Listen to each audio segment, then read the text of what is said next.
As a congressman, I oppose a U.S. military option. The U.S. military, we, since I'll be on duty tomorrow, we have too much to do in Iraq and Afghanistan.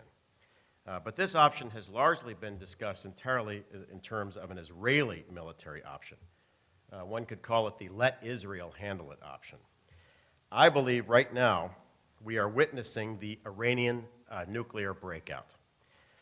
It likely was ordered in 2006 when President Ahmadinejad took office. The purpose of our policy should be to not have a conflict, to demonstrate to Iran that you may have built some very expensive weapon systems, but our technological edge over you is accelerating.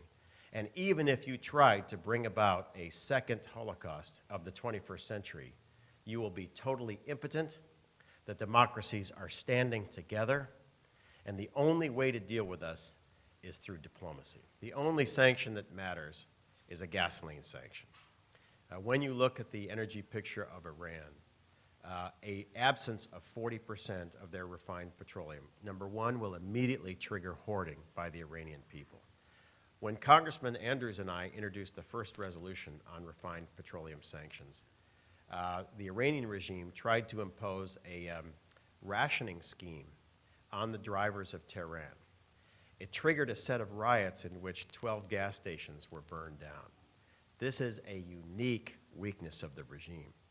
Now, we know that if we suspend insurance coverage by buying out the Lloyd's names and then have a gasoline quarantine policy, the Iranians will then have to truck gasoline in from the stands or from Turkey. We assess that the road and mountain network there cannot handle the demand, and so the Iranian economy quickly implodes. And let me quote from yesterday's International Atomic Energy Agency Director General's report.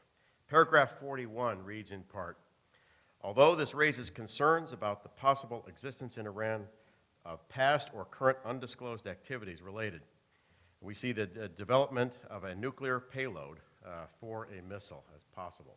And that is something that is as rough and as strong as it gets from the United Nations.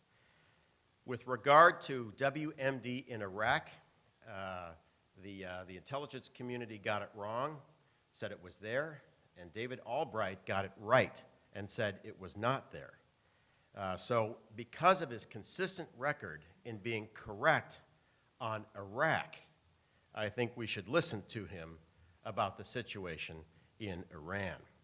His report yesterday said Natanz now could produce enough weapons-grade uranium for a weapon in 6 months or less. And so the time is running out.